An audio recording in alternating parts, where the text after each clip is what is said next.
Boa noite, meus irmãos.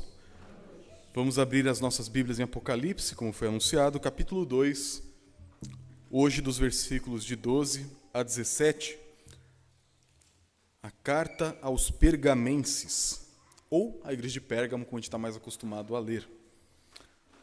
Apocalipse 2, do 12 ao 17, a carta aos pergamenses.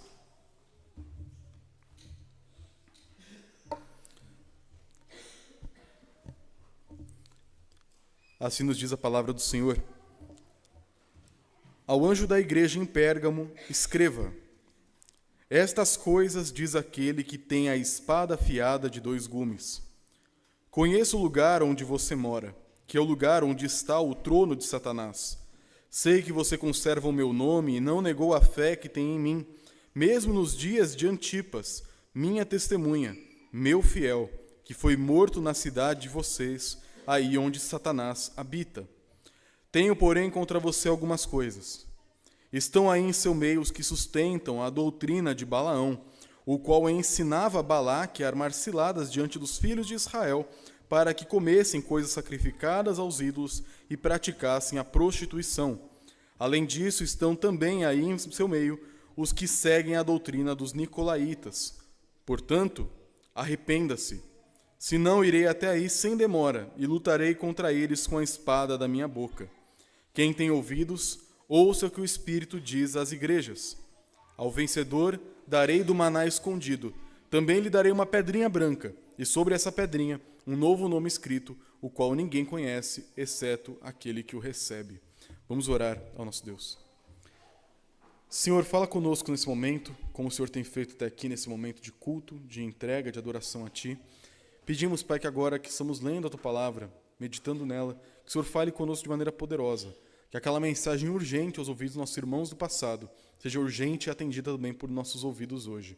Desperta em nós o nosso coração, enche-nos do Teu Santo Espírito, para que a Tua Palavra habite e nos transforme ricamente. É o que pedimos em nome de Jesus. Amém. Irmãos, quando nós começamos a ver as cartas do livro de Apocalipse, na primeira delas, a carta aos Efésios, eu falei para os irmãos sobre a questão de o que falta numa igreja. O que você faria ou o que você mudaria para consertar ou melhorar a sua igreja. E muitas coisas poderiam ser ditas. Talvez infraestrutura, talvez treinamento, talvez louvor, talvez ensino. Nós poderíamos olhar para áreas diferentes da igreja e pensar, isso aqui ou aquilo ali poderia melhorar, poderia ser diferente para que a igreja se torne cada vez melhor. Mas também você poderia pensar qual o grande problema da sua igreja. O problema da igreja é relacionamentos. O problema da igreja é material. O problema da igreja é o ensino. O problema da igreja é o louvor. O problema da igreja são as mídias. Qual que é o problema da igreja? E a verdade é que, quando a gente não olha para a palavra de Deus com frequência, com contínuo contato com ela, por vezes algumas coisas que não são tão importantes podem chamar mais a sua atenção do que aquilo que de fato é importante. E essas cartas do Apocalipse, as do capítulo 2 e 3 aqui, as 7 cartas, elas nos mostram como que um diagnóstico, um retrato de 7 igrejas que, como venho dizendo aos irmãos, representam a totalidade da igreja de Cristo. São problemas pontuais de algumas igrejas. Por exemplo, o problema de Pérgamo não é o problema de Esmirna, mas a igreja de Cristo em todas as épocas acaba transitando nessas dificuldades, nessas virtudes, nesses acertos e erros. Por isso, entender o que essas cartas dizem é fundamental para mantermos a igreja pura. E é sobre isso que eu quero falar com os irmãos hoje. Como manter a igreja pura a partir da carta aos pergamenses. E essa carta, assim como todas as outras, segue a mesma estrutura. Temos uma introdução ao anjo da igreja tal, escreve, uma apresentação de Cristo, o que ele sabe daquela igreja, o relatório que foi prestado pelo anjo, o conselho de Cristo e a bênção, a promessa àqueles que atenderem à voz do Espírito. Por isso vamos observar o que essa carta nos ensina, como temos feito até aqui. O versículo 12 começa dizendo: Ao anjo da igreja em Pérgamo, escreva: Estas coisas diz aquele que tem a espada afiada de 2 gumes. E aqui a nossa mente é logo levada para o capítulo 1, quando no final nós encontramos a presença e a figura de Jesus glorificado, em que João vê Jesus com várias atribuições que são, a gente fica na dúvida se é literal, se é figurado, se ele literalmente viu aquilo, se é uma forma de descrever, mas é uma visão de Cristo que é totalmente diferente do Jesus que vimos nos evangelhos. Nos evangelhos, Jesus era um judeu assim como qualquer outro, indistinguível da multidão. Depois da sua ressurreição, ele assumiu uma postura gloriosa. Mas não aparece ali, por exemplo, em Atos, no começo de Atos, Jesus com uma espada na boca, com olhos de chama de fogo, com pés de bronze, ou talvez com anjos, estrelas e candelabros ao seu redor. Essa é uma visão muito específica do Apocalipse. E lá no capítulo 1 nós vimos que da boca de Cristo saiu uma espada de 2 gumes. E aqui não é necessariamente aquele artista de circo que tira uma espada da boca, mas é como se a própria língua, a própria boca de Jesus, ao abrir-se, saiu uma lâmina pronta a cortar e destruir os seus inimigos. A espada, meus irmãos, como é bem intuitivo de se pensar, é um instrumento principalmente de ataque. De defesa a gente pensa em escudo, mas a espada também pode ser usada assim. O ponto é que a espada é mencionada como uma espada de 2 gumes, ou seja, 2 lâminas. Você pode pensar uma espada de uma lâmina, por exemplo, a katana japonesa, a espada dos samurais. Ela corta só de um lado. Já a espada de 2 gumes, ela corta tanto de um lado como de outro. É uma arma muito mais eficiente em uma guerra e um combate corpo a corpo. E então é uma arma perigosa. É uma arma que, onde encostar, vai cortar. Então não dá para brincar com essa figura. E Jesus se apresenta dessa forma para a igreja. Então eu imagino os pergamenses lendo as cartas aqui na sequência e vendo, ele anda entre as igrejas e tem os anjos na mão. Ele é aquele que morreu e ressuscitou. Aí Jesus fala, eu tenho uma espada de 2 gumes saindo da minha boca. Você já se prepara, porque vem bronca pela frente. Porque a espada corta. Seja para o bem, seja para destruir, ela corta e ela vai fazer esse corte na igreja de Pérgamo. E qual que é o relatório que o anjo prestou a Jesus Cristo no versículo 13? Conheço o lugar onde você mora, que é o lugar onde está o trono de Satanás.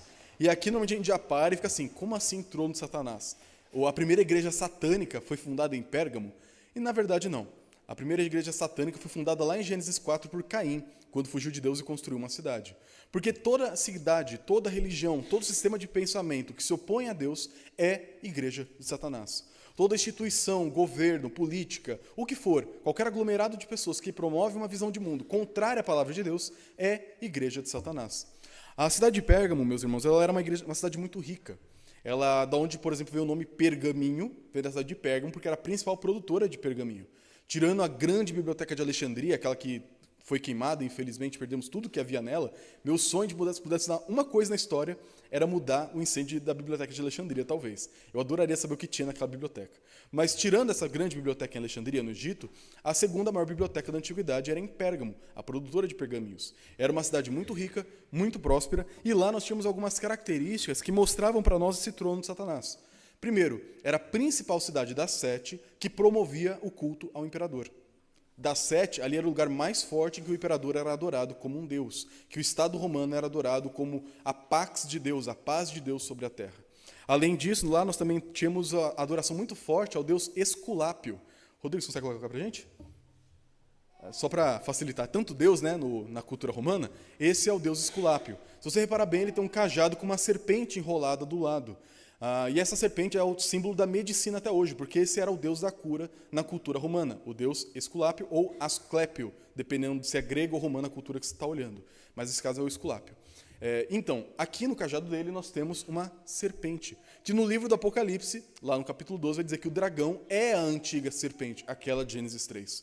Então parece que Jesus, agora através das palavras de João, está olhando para aquela cidade, pegando pontos da sua cultura para dizer, olha, no meio de você existe o trono de Satanás. Como assim? Bem, ali é o lugar de adoração da serpente, ali é o lugar onde o imperador é adorado, ali é o lugar onde a imoralidade corria solta. Por quê? A cultura romana, apesar de toda a sua glória, pompa, templos e construções, ela também promovia muita imoralidade. E aqui eu espero ser sensível o suficiente por conta das crianças, mas imoralidade em todos os sentidos que você pode imaginar. Se existe uma depravação, o Império Romano promovia esse tipo de depravação, especialmente nas áreas que você está imaginando. Então, a cidade de Pérgamo ela era extremamente promíscua, extremamente idólatra, extremamente autoritária com relação à adoração ao imperador. Por conta disso, a perseguição contra a igreja lá era um pouco mais forte. Não ainda a ponto, como eu venho dizendo, de lançar no Coliseu, de queimar, matar diretamente, mas era aquela perseguição de começar a tolher de benefícios sociais, tolher de liberdades, tolher de liberdade de discurso. E pouco a pouco a igreja já ficando engessada. E para piorar, além de cercear a igreja na sua autoridade civil, também estava acontecendo uma influência poderosa na igreja da imoralidade da cidade. É por isso que o texto vai dizer o seguinte, conheço o lugar onde você mora, que é o lugar onde está o trono de Satanás, e sei que você conserva o meu nome e não negou a fé que tem em mim, mesmo nos dias de Antipas, minha testemunha, meu fiel, que foi morto na cidade de vocês, aí onde Satanás habita.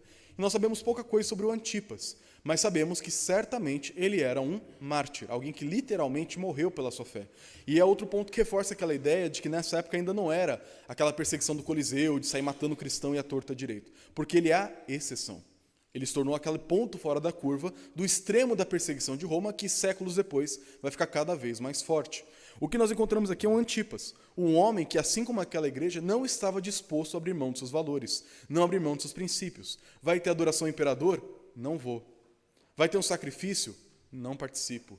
Vão me dar comida sacrificada a Deus para esse propósito, para que eu participe do culto? Não vou comer. Vai ter uma imoralidade, dar uma festa, um bacanal romano? Eu não vou.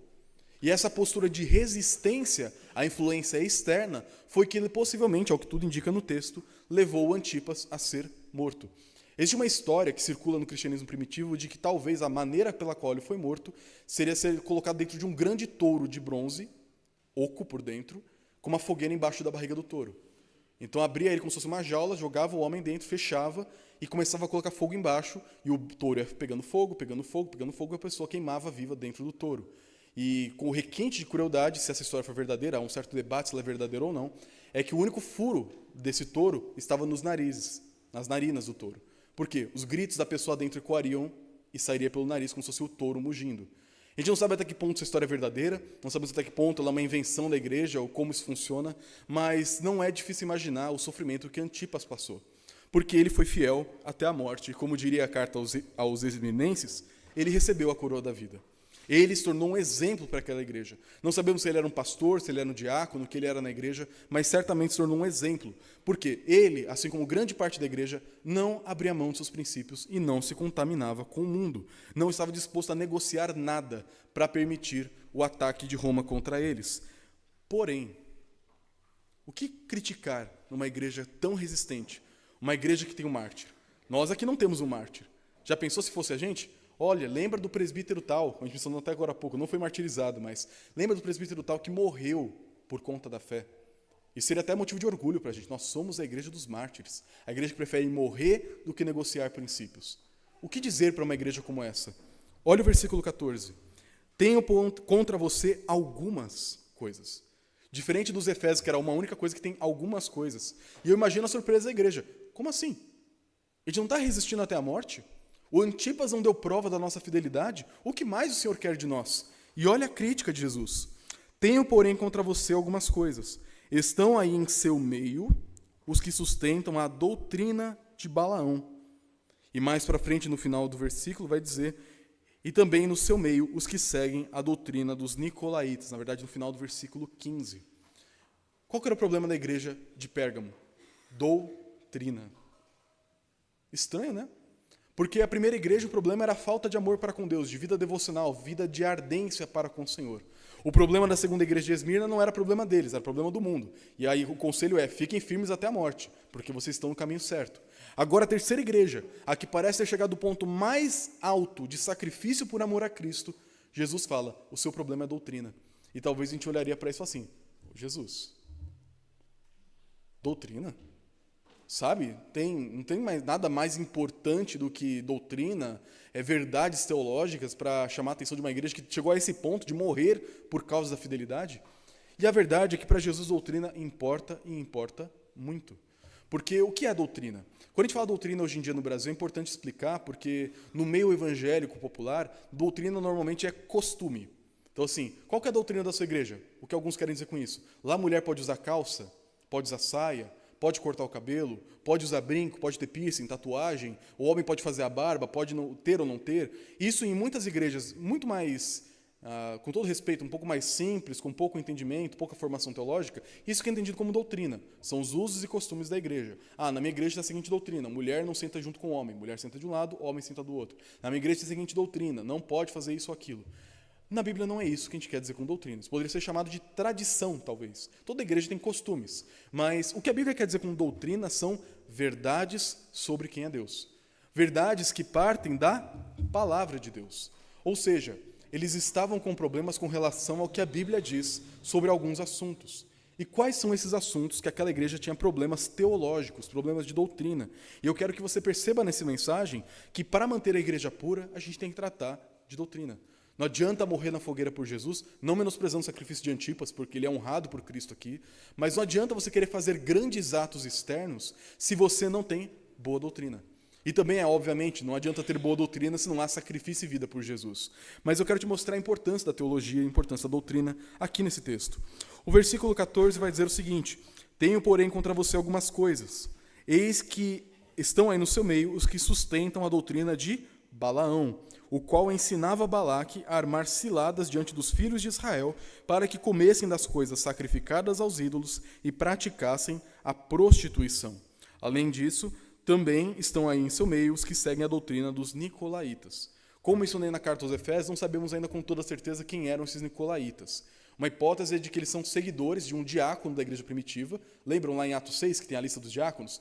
Filipe, Estevão, tinha lá o Nicolau. Segundo alguns pais da igreja, esse Nicolau acabou se desviando em algum momento da sua história, com relação à imoralidade sexual com relação à sua esposa, e ele criou uma seita, de certa forma, de pessoas que pensavam assim: eu posso adorar a Jesus e ser imoral. Porque essa questão de ser imoral é uma coisa da carne, casamento é coisa desse mundo. O importante é meu coração para com Deus. Não sabemos até que ponto essa história é verdadeira, por isso eu não quero acusar o primeiro diácono Nicolau de alguma coisa, mas é uma história que alguns pais da igreja contam sobre a origem dos nicolaítas. Não sabemos até que ponto é verdade. Mas o que nós conhecemos bem é a doutrina de Balaão. E aqui nós voltamos na nossa mente lá ao texto de Números, capítulos 20, 23, 22, 23, 24, 25 e 26. Porque nessa parte do livro nós encontramos o Balaão, que, para refrescar sua memória, era um profeta, de certa forma, podemos chamar ele assim, um bruxo, talvez, no nosso olhar moderno, um homem que era um místico, um espiritualista. Ele se relacionava com várias religiões, com várias divindades, com vários cultos, várias cerimônias. Ele gostava de tudo. Ele ia lá pular um dia no Réveillon, ele ia no terreiro, ele ia na igreja, ele ia em todo lugar. Ele era um homem pluralista religioso que buscava se conectar com o sagrado de toda forma. Trazendo para os dias de hoje seria mais ou menos isso. Aquela pessoa espiritual, que gosta de tudo, se conecta com tudo, o importante é ter fé, não importa qual, o importante é ter fé. Seria mais ou menos esse o perfil do Balaão. Um homem que, obviamente, não é temente a Deus, porque o Deus bíblico é exclusivista. Eu sou o único Deus. Nós vemos isso no Salmo 115. Os deuses dos povos são enganações, mas existe um Deus no céu que abençoa o seu povo. Então nós não podemos, de alguma forma, olhar com bons olhos o Balaão, porque desde o princípio ele é um pagão. E o que acontece? O Balaão morava lá na Mesopotâmia, bem longe de onde acontecia essa história, e ele foi chamado por Balaque, um nome parecido, mas não tem parentesco nenhum aqui, o líder dos Moabitas, e ele agora vai chamar o Balaão lá da Mesopotâmia para vir até onde os israelitas estavam acampados, próximo do território dos Moabitas, para amaldiçoar eles. Para trazer um homem da Mesopotâmia, vai dinheiro. E a oferta foi tão boa que o Balaão de pronto falou: eu vou. E o que acontece? O curioso é que Deus fala para ele: não é para ir. Mas quem ouve a Deus e ouve outros não dá tanta importância assim. Tanto que na hora que eles reforçam a oferta, falando que é até maior o preço, ele fala: mas Deus, é dinheiro. E Deus fala: tá bom, então vai. Mas não é que ele vai consentindo, é que ele vai: tá bom, então vai lá. Vamos ver o que vai acontecer. E conforme Balaão ia da Mesopotâmia até a terra dos Moabitas, aí tem aquela famosa história da jumenta de Balaão, ele ia indo pelo caminho e Deus coloca um anjo para impedir ele. Por isso que Deus não estava sendo cínico dizendo: vai lá. Então assim: você quer? Vai, tem consequências. E coloca um anjo para impedir Balaão no seu caminho. E o que o Balaão faz? Tenta avançar. E a jumenta de Balaão empaca, né, como um bom jumento faz nas horas de aperto, e o Balaão fica revoltado e começa a espancar o animal de maneira violenta. Até que Deus permite, de maneira que só Deus pode fazer, a jumenta falar. Não espere que seu animalzinho de estimação vai falar. Ele não vai falar. Aquilo foi uma exceção, por isso que é esquisito. E a jumenta, normalmente o animal associado à teimosia e à burrice, ele dá uma lição ao profeta que era mais burro que a jumenta. E a jumenta fala: por que você está me batendo? Olha! Aí quando ele vê, o anjo. O anjo não estava lá? Não. É porque o Balaão era tão cego na sua idolatria que não podia ver o que uma jumenta via. Essa é a ironia do texto. Alguns até falam que é a história de 3 jumentos. O Balaão, o Balaque e a jumenta. E dos 3, o mais esperto foi a jumenta. Mas, então ele chega. Apesar de toda a exortação, toda a bronca, ele chega até os Moabitas. E quando o rei de Moabe chega, o Balaque diz: Balaão, vá até o topo do monte e amaldiçoe os israelitas. E o Balaão vai lá, todos os seus aparatos religiosos, e vai amaldiçoar. Só que Deus tinha falado para ele não fazer isso. Então ele tenta amaldiçoar e abençoa. Não consegue.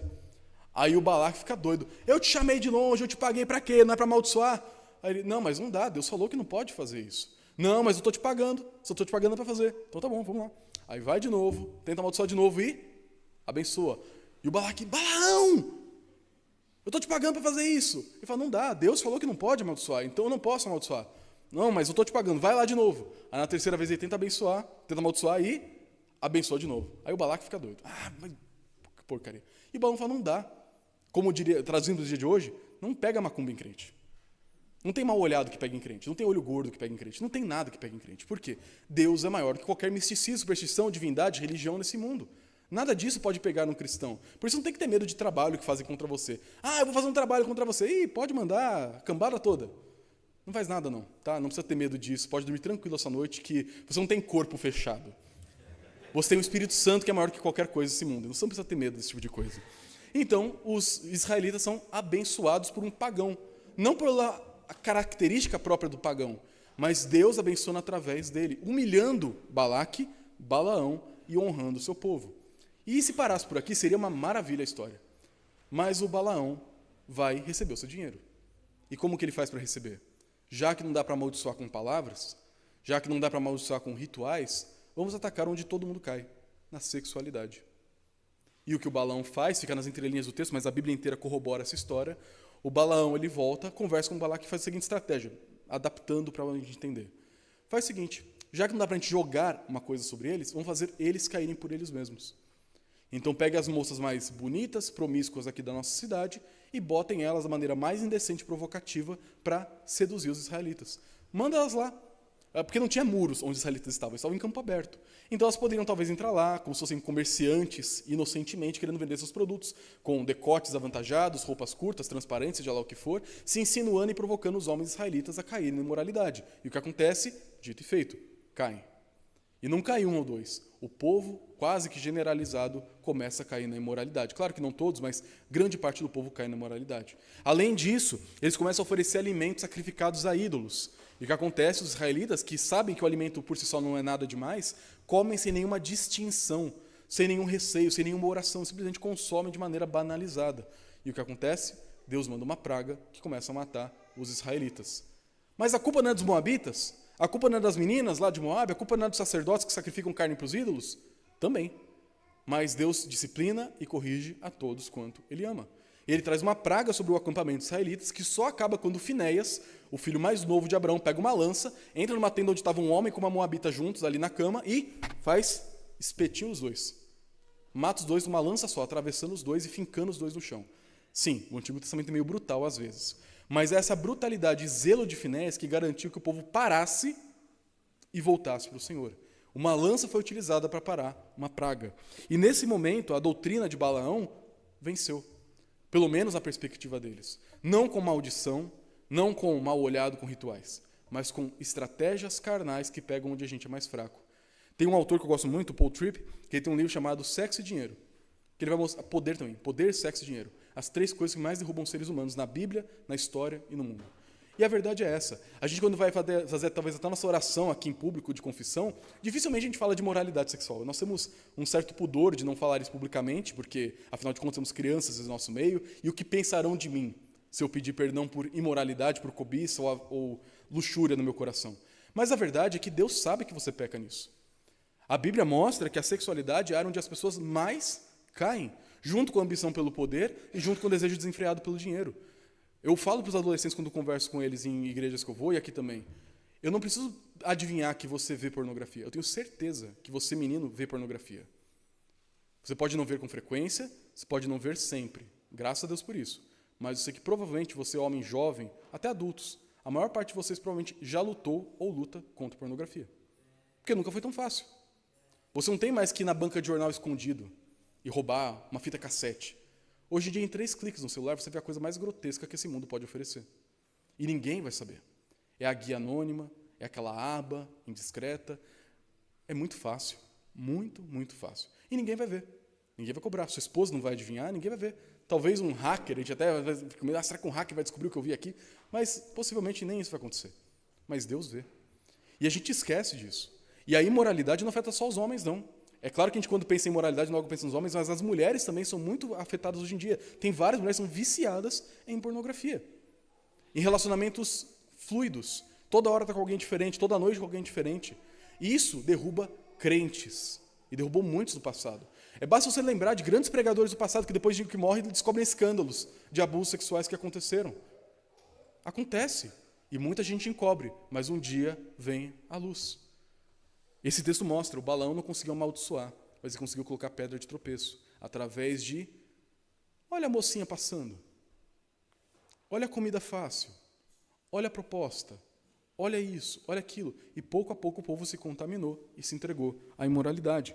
Nós não sabemos de fato qual foi a doutrina dos nicolaítas, mas sabemos que o Balaão fez isso. O texto faz questão de reforçar: comida sacrificada e prostituição. Então qual que era o problema da igreja de Pérgamo? Era uma igreja disposta a morrer, uma igreja que tinha um histórico do Antipas, que morreu de fato pela fé, é uma igreja que não está disposta a negar o nome de Jesus, custe o que custar, mas que nos bastidores, naquilo que é o culto, permitia doutrinas que ensinavam essa liberalidade nessas áreas. E aqui é interessante, porque quando Jesus fala de grupos, aí em seu meio estão os que defendem, é porque era do conhecimento da igreja. E, claro, imagine isso acontecendo aqui no nosso meio. Temos uma panelinha na igreja de pessoas imorais. O pessoal logo assim, isso não é crente não. Essa seria a reação mais normal de pessoas saber que tem imorais na igreja. Mas aqui era suportado, tolerado. Por quê? Não era apenas uma prática imoral, era uma doutrina. Então, como é que eles talvez poderiam fazer isso? Talvez eram aquelas pessoas da graça barata, que Dietrich Bonhoeffer, um dos pastores que tentou matar o Hitler na Segunda Guerra Mundial, mas morreu antes de conseguir ser bem-sucedido no seu plano, infelizmente, ele dizia muito sobre essa graça barata, que é aquela graça que não custa nada, aquela graça que te salva para você fazer o que quiser da sua vida. E ele fala que essa graça barata é uma das maiores desgraças que tem. Por quê? Quando você é cristão e pensa assim, o que é ser cristão? Eu acredito em Jesus, logo fui perdoado dos meus pecados, logo posso fazer o que quiser com a minha vida, que Jesus já perdoou meus pecados. É talvez aquele pastor que fala assim, irmão, não tem problema fazer o que você fez. Não importa o pecado que você já cometeu. O importante é você amar Jesus. Ah, mas eu tenho tentações. Ah, mas eu continuo caindo. Tudo bem. O importante é amar Jesus. Ame a Jesus que na hora certa as coisas vão melhorar. Parece até correto, mas é demoníaco. Por quê? O pecado ofende a Deus. O pecado nosso é o que levou o Senhor Jesus Cristo à cruz. E é verdade que a graça de Jesus te perdoa. É verdade que o amor e o sacrifício de Cristo te perdoa e te purifica do pecado. Mas você não pode banalizar. Não é porque uma vez você foi salvo por Jesus Cristo, e nós cremos como calvinista que uma vez salvo será salvo eternamente, que você vai viver de uma maneira leviana. Porque quem sabe definitivamente se você é um eleito ou não, é Deus, não você. Você pode olhar para a sua vida, eu falei isso em um grupo familiar na quarta-feira, você pode olhar para a sua vida e pensar assim, será que eu sou crente? E aí você pensa, poxa, eu vou na igreja, eu leio a Bíblia, eu oro, amo o próximo, faço bem, evito fazer o que é mal, eu acho que eu sou crente. E você pode até ter razão nisso, porque de fato é isso que um crente faz. Mas pode ser que hoje você faça isso e amanhã não. Pode ser que no domingo você faça isso e na segunda-feira, quando ninguém está vendo, não. Pode ser que você viva uma semana inteira na mentira e em momentos públicos você defende o que é certo. Pode ser que na internet você seja pronto para debater e defender a verdade em nome do evangelho, mas você não tem disposição de lutar contra a sua carne todo dia. E a questão que fica é, você não é crente. Você está brincando de ser crente. Porque você usa da doutrina nossa calvinista, da salvação imperdível e tudo mais, para justificar pecado e vida licenciosa. E para esses efeitos, aqui, entenda o que eu quero dizer. Eu entendo que na prática daria para você perder a sua salvação. Não de fato perder a salvação, mas é aquela pessoa que fica achando tanto que é crente, que é crente, que é crente, que no último dia vai tomar um susto. Porque ficou achando que era uma coisa que nunca foi. Eu não estou dizendo que você pode perder a sua salvação, mas tem gente que fica defendendo tanto que é salvo, tanto que é crente, tem uma boa doutrina, e nunca foi. E um dia vai tomar um susto, vai perder a sua salvação. Vai perceber que viveu uma mentira a vida inteira. Por quê? Foi criando na sua doutrina, no seu sistema de pensamento, aquela ideia. Não, mas se eu sou crente, tudo bem, Jesus me perdoa. Não, mas eu caí. Não, tudo bem, Jesus me perdoa. Jesus perdoa, mas não de maneira leviana. A gente esquece um pouco disso, porque, de novo, a gente sempre barateou muito a graça. É uma marca infeliz do movimento evangélico brasileiro e americano. A gente foca tanto na graça e no perdão que a gente esquece do custo disso. A gente esquece do que significa verdadeiro arrependimento. Olhe para o versículo 16. Qual que é o conselho de Jesus para aquela igreja com problemas doutrinários? Portanto, qual a conclusão da frase da carta? Arrependa-se. Arrependa-se. Se você não se arrepender, a igreja dos crentes, dos salvos, se não, irei até aí, sem demora, e lutarei contra eles com a espada da minha boca. Eu não sou um pastor que está defendendo que dá para perder a salvação, eu não sou um pastor presbiteriano arminiano, de forma alguma. Mas a gente não pode banalizar doutrina, porque o calvinismo mal entendido leva uma vida de pecado, sem arrependimento. Uma vida que não entende o que significa ser perdoado por Deus, leva uma vida de graça barata. Então você tem que ter boa doutrina. Só que boa doutrina você não aprende com um vídeo de 5 minutos do YouTube. Você aprende dia a dia, lendo a Escritura, meditando nela, voltando, sendo discipulado, prestando contas, vivendo a vida de igreja, sendo confrontado, exortado, corrigido, talvez ouvido do pastor, de algum irmão, olha, você está errado nisso. Ou vocês falarem para mim, pastor, você está errado nisso. A vida cristã é forjada dia a dia por meio de um refinamento teológico. A doutrina importa, porque má doutrina te leva para o pecado. E você acha que está certo, porque você tem doutrina, ensino. Por isso, não brinque com doutrina. Participe dos ensinos da igreja, escola dominical, culto. Você está no meio da mensagem? Uma dica, se somente divaga, eu tenho TDAH.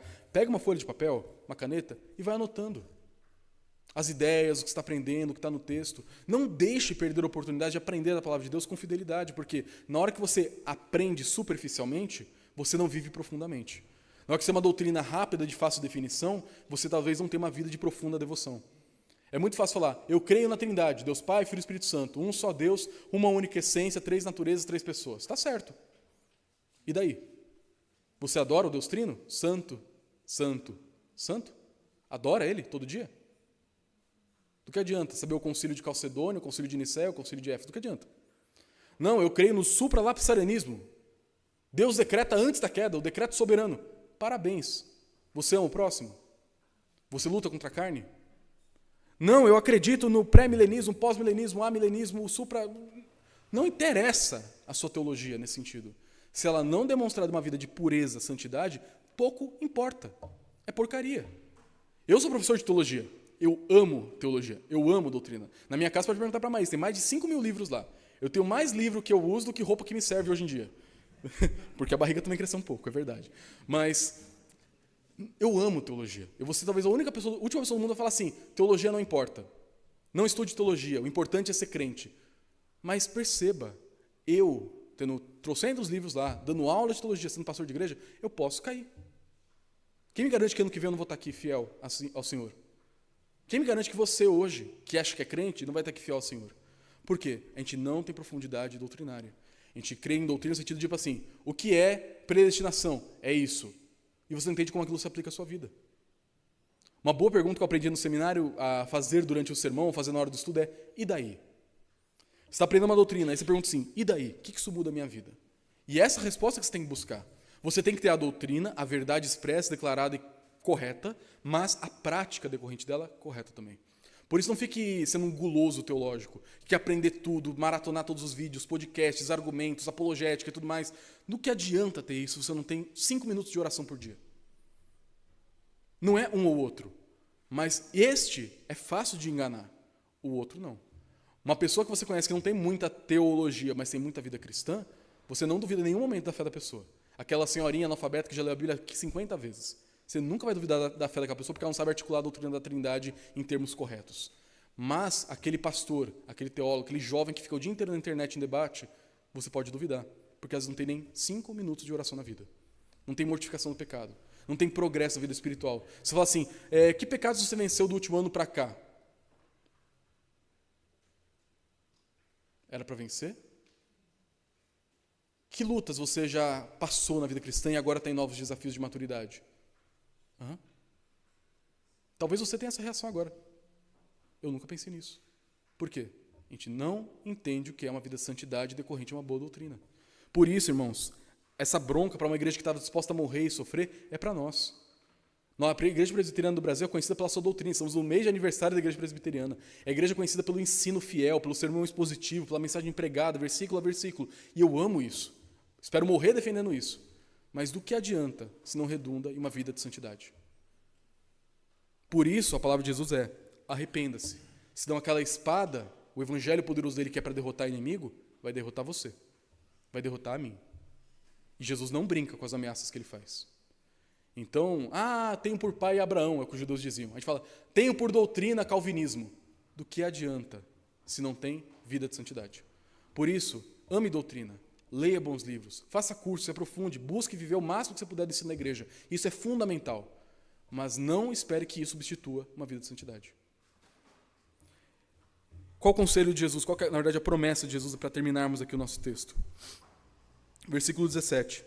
Quem tem ouvidos, ouça o que o Espírito diz às igrejas. Ao vencedor, ou seja, aquele que se arrepender, aquele que atender, aquele que se afastar da falsa doutrina e condenar ela e viver uma vida de santidade, aquele que vencer, darei do maná escondido. Também lhe darei uma pedrinha branca, e sobre essa pedrinha um novo nome escrito, o qual ninguém conhece, exceto aquele que a recebe. E aí todo mundo fica curioso, né? Que pedrinha é essa, pastor? Que nome vai ser esse?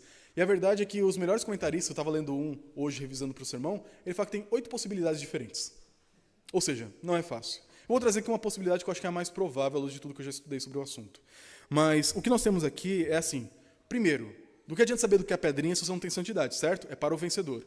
Busca a vida de santidade, uma vida que rejeita o mal e condena a mentira. Ok, o que você vai receber?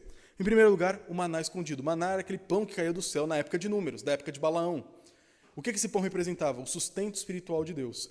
E dentro das coisas que estavam dentro da Arca da Aliança, nós tínhamos os 10 mandamentos, tínhamos o cajado de Arão que floresceu e um potinho de ouro com maná dentro. Um maná que nunca se estragou. O outro maná, se passava de um dia para o outro, estragava. Esse maná foi colocado uma vez só na arca e nunca mais se estragou, porque ali estava no lugar santo, santo, santo, que era o santo dos santos. Então, qual que é a ideia aqui desse texto? Você, se for fiel até a morte, se você se lutar pela santidade, pela verdadeira doutrina, se apartar do mal, você vai comer do banquete reservado nos céus. É basicamente essa ideia. Você vai comer do pão celestial na presença de Deus. Isso é reforçado pela pedrinha aqui. A cidade de Pérgamo era também conhecida pela produção de grandes edifícios. Era uma cidade muito bonita. Até hoje tem algumas ruínas que mostram como ela era bonita. E a principal pedra usada na construção era uma pedra preta. Eu não sei exatamente se era mármore preto ou se era granito, alguma pedra mais escura. Mas eram sempre pedras pretas utilizadas na construção da cidade. E o que acontecia? Os monumentos eram pretos, mas era feito com um letreiro em mármore branco o nome daquele monumento. A dedicação daquele lugar. Então o mármore branco ele era usado para coisas nobres, para destacar o nome escrito nele. E aqui Jesus pega, parece que essa figura da cidade que eles entenderiam, e fala de uma pedrinha pequenininha. E também existia naquela cidade, de certa forma, um convite para festas importantes. A pessoa pegava uma pedrinha pequenininha assim de mármore branco e escrevia o nome da pessoa como se fala assim, você está convidado. É só para os VIP aqui. Só para quem for convidado. Não entra qualquer um, não. Só quem tem a pedrinha branca pode entrar. Juntando essas duas figuras, seria mais ou menos a seguinte ideia. Aquele que for fiel, em santidade, rejeitando a falsa doutrina, viver em pureza, esse receberá o convite para a festa escatológica do Messias. Aquele que for fiel dessa forma vai comer do banquete do Messias, que a gente vai ver lá no final do livro do Apocalipse, capítulo 19 fala disso, das bodas do Cordeiro. Só entra lá quem tem pedrinha branca. Espero que você tenha, espero que eu tenha. E esse novo nome aqui a gente não sabe ao certo. Não quero aqui dizer que eu sei, porque eu não sei. Pode ser um novo nome que você vai ter, pode ser um novo nome pelo qual a gente vai chamar Deus na eternidade, um atributo diferente dele. A gente não sabe que novo nome é esse. Mas possivelmente vai ser um nome pelo qual você é chamado. Talvez filho, filha. Talvez um nome diferente, com a mensagem que a sua vida transmitiu nessa terra. Não sabemos ao certo. Mas essa pedrinha identifica você. Identifica a sua entrada nessa festa messiânica para comer o maná escondido do Messias. Aquele pão sagrado que ele guardou somente para os seus eleitos. Por isso, você quer participar dessa festa? Quer comer desse pão? Participar do banquete mais maravilhoso da história, com vinhos, bebidas, comidas, o maior banquete da história que não tem hora para acabar? Viva hoje de acordo com a doutrina que você defende. Não tenho doutrina, pastor? Busque ter. A nossa igreja tem várias maneiras de você adquirir isso. Grupos familiares, discipulado, aconselhamento, escola dominical. Temos várias maneiras de você conhecer mais doutrina. Indicação de livros. No boletim eu sempre coloco uma indicação de um livro bom para você ler a cada mês, se você quiser. Se você quiser, pastor, eu quero aprender, vamos caminhar junto. Vamos caminhar junto. Vamos estudar junto. O que a gente não pode fazer é negligenciar a doutrina. Mas também não esqueça, se você já tem estudado, se você tem esse gosto pela teologia, cuidado com o perigo. É muito fácil justificar a sua falta de santidade por conhecimento. Um não é inimigo do outro, mas um às vezes é usado para justificar o outro. Então, não seja imoral, não seja profano. Viva em santidade, de acordo com a doutrina que espero que você defenda também. Então, essa igreja sofria isso. É uma igreja que estava disposta a morrer, mas talvez não a combater falsas doutrinas dentro da igreja. Então, para terminar, como que nós mantemos a nossa igreja pura? Como que os pergamenses podiam se manter puros? Buscando boa doutrina, não negando, custe o que custar, e confrontando aqueles que defendem falsa doutrina. Por isso que uma coisa que eu disse para os catecúmenos hoje, os que estão começando a caminhada da fé, vocês têm todo o direito de falar para mim, como pastor da igreja, apesar de eu ter autoridade como pastor, pastor, eu discordo do que você disse. Eu entendo diferente na Escritura. Me explique melhor. aquilo que você falou, não sei se é bem assim. Eu não vou ficar ofendido com você, porque a autoridade da igreja é a palavra. Então, você tem direito de buscar na palavra sempre o referencial. É claro, com respeito, com educação, como eu sempre falo, né, assim como eu trato os irmãos, mas a ideia é, você tem que zelar pela boa doutrina. Que seja o pastor que está falando algo errado, confronte-me. É o irmão que está falando errado, confronte em amor. Com respeito, carinho, educação, para ganhar a pessoa. Mas se você vê alguém caminhando errado, confronte, chama atenção. Por quê? A igreja tolerava no meio deles quem defendia coisas estranhas. Não é que a igreja tem que ser totalitária e faz uma caça às bruxas, mas tem gente que está vendo em pecado, você sabe, e você não está falando nada. Fale, senão a espada de Jesus virá e vai lutar contra a igreja. A própria igreja que ele defende com a espada vai ser alvo da espada. Porque se a gente não tornar a igreja pura, ele o fará. E ai de nós se esperarmos para ver como vai ser isso. Por isso, atentemos a essa exortação, atentemos às palavras de Cristo e vivamos em santidade, em fidelidade, com boa doutrina para o nosso Deus. Vamos orar? Senhor Jesus, nós te pedimos, tem misericórdia de nós. Tem misericórdia de nós, Senhor, porque nós somos pecadores. Porque a espada da tua boca caberia muito bem em nossa vida. Se nós formos sinceros e olharmos para nossas incoerências, nossas hipocrisias, aquilo que tentamos esconder da luz do teu evangelho, nós sabemos que nós somos pecadores, Pai, muito mais do que nós gostaríamos de admitir. E nós sabemos que os teus olhos de fogo veem todo o nosso pecado. Vem toda a nossa hipocrisia, vem toda a mentira que nós tentamos criar em nossa cabeça para justificar. Vem toda a mentira que criamos a partir da tua palavra até para justificar nosso pecado. Senhor, não nos deixe em paz com relação ao nosso pecado. Nos provoque, Senhor, nos dê incômodo. Não nos deixe dormir, Senhor, nos deixe ficar perturbados, Senhor, com medo do inferno, com medo da tua ira, se continuarmos vivendo no pecado, Senhor. Nós sabemos que nós vamos pecar, mas que seja apenas um acidente na nossa jornada e não a nossa prática constante. Não aquilo que escondemos de todos, mas que nossa vida seja íntegra diante de Ti. Que as doutrinas de Balaão, a doutrina dos Nicolaítas, a doutrina desse mundo que tenta nos vencer pela influência, pela mídia, pelo tudo que acontece ao nosso redor, Senhor, como Balaão fez, nos dá resistência, Senhor. Nos dá boa doutrina, nos dá comprometimento de santidade, para que nada disso venha tomar os nossos corações, Senhor. Que a gente tenha ouvidos e olhos atentos para filtrar aquilo que consumimos na internet, nas mídias sociais, nas conversas, nas amizades, para que essa doutrina mundana, desse trono de Satanás maligno que está ao nosso redor, não venha tomar o nosso coração, Senhor. Que a doutrina que nós temos buscado compreender aqui na Tua igreja, na Tua palavra, venha a ser pura, santa, e ela venha corresponder àquilo que a Tua palavra ensina.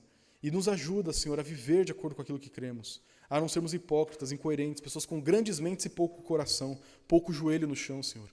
Nos dá piedade e devoção junto com o conhecimento teológico. Não nos deixe justificar um pelo outro, mas buscarmos ter uma vida integral diante de Ti, devota e doutrinariamente correta.